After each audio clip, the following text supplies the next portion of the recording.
Hello guys and welcome back. Ron here, Mastering Execution, episode number 3.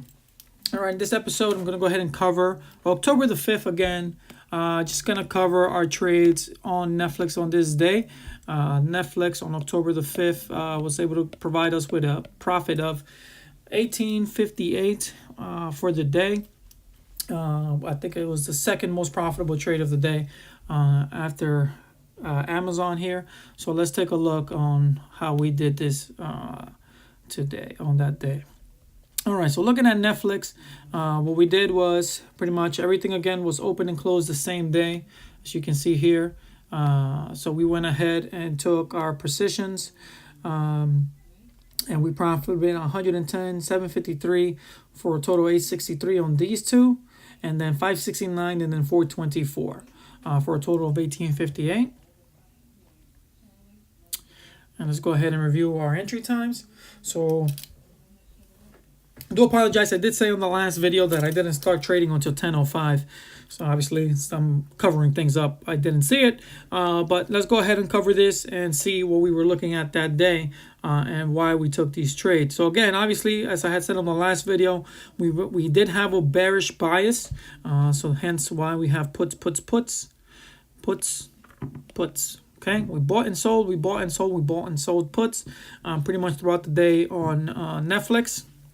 I did pay the price on Amazon, obviously, for trying to play the opposite side, but that is what it is. You know what I mean? When you try to make a quick buck, you get hit with a hammer. So here we go. Let's take a look and see how we did on Netflix this day.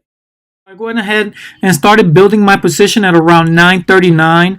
When we looked at the daily, we had a strong selling pressure for the last 3 days, and the day before, on October the 4th, pretty much we had a really strong volume, and then coming into the day, October the 5th, we had a gap down.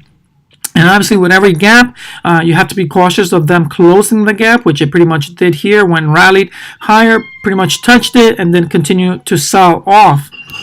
So when we're doing our pre-market analysis, obviously, we're looking for it to break this level here, which is the pre-market high, and if it goes higher, we got to be cautious of that because it may continue higher, or break this level here and then go lower. But we were bearish for the day, so I did start initiating building my position here at 9:39.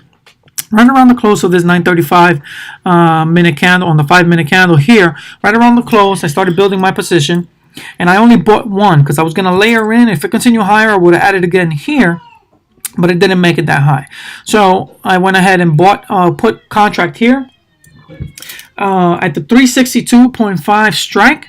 So 362.50. So I'm pretty much at the money here when I bought this position. Then I went ahead and let the position go ahead, and when it started falling at 950 was the next time I added to my position, and it was the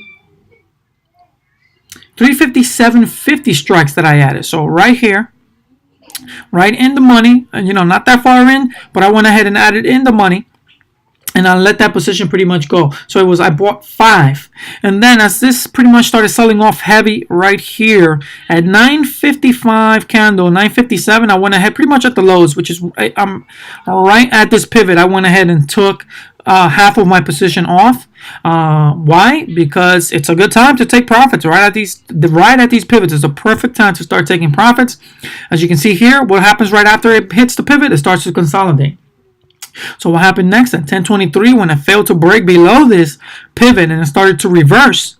So obviously we have these little morning stars here, and it's not a good pattern to basically saying, hey, we're going to continue lower, coming into a key time where reversals are bound to happen. So I was like, you know what, let me go ahead and collect more profits. At 10:23, I went ahead and took 2 more contracts off, collected at the $803, and at 10:27, I went ahead and collected the last of it, which was on this candle here.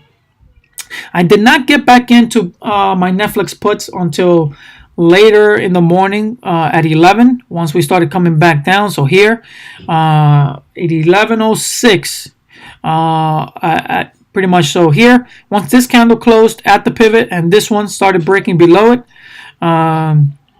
I started to take my next position. So I bought one more contract here in expectation that we were going to break lower. And I did not close that until 11:21. So it was on this candle here. Again, what happened after? Started consolidating. Again, what I was looking at? The pivots and what the markets were doing themselves. So when we look at the markets, again, I pointed out earlier, pivots, 955 candle. Boom, hit the pivots. What were the markets doing? The VIX was at its pivot right here. So 950, 955. So bound to have some resistance here or pretty much go sideways.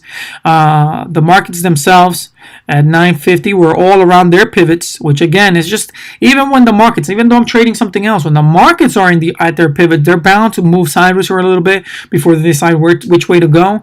So this is one key thing that I look at. I also look, if the markets are hitting their pivots and my symbol that I'm trading is not, but you see it consolidating, I take that as a sign, hey, you know what, let me start taking profits. So again, at 11:20, when I started taking profits again, 11:21, I took my profits. So let's see what the markets were doing here. At 11:21, the markets were still going lower, but they were at an oversold conditions on the RSI. The VIX pretty much the same. So when I get 4 greens and a red, I am a little bit more cautious. I do start collecting profits just because. You know what? Like I had, you guys saw before. This is what I'm looking at personally. I understand this a little bit better for myself. And when I see a little pattern like this building, so you got to remember, this is what played out. But when you're seeing this build out on the day, on the time frame, what you're seeing is this. So when I see this candle doing this, I'm like, I don't like, the momentum higher is starting to slow down. So I went ahead and it's like, you know what? The VIX may turn around here heavy. The markets themselves, what are they forming? So we got this 11:20. They're starting to slow down. The candles are getting smaller and smaller. So I'm like, you know what? It may be a good time for me to start taking my profits and call it a day. Start cutting back on the amount of positions that I have open. As you guys already know, I already had other positions open. So it's just a good practice to start cutting back. So you can manage less and less and let your bigger chances run. The symbols that are going to run a little bit heavier for you run a little and just manage those. So in my case, this day it was Amazon. So I went ahead and started taking profits and I cut this loose, and that was it for Netflix this day. So that was it for Netflix for the day, guys. I thank you for watching once again. If you have any questions, go ahead and post them below, and go ahead and click that subscribe button to see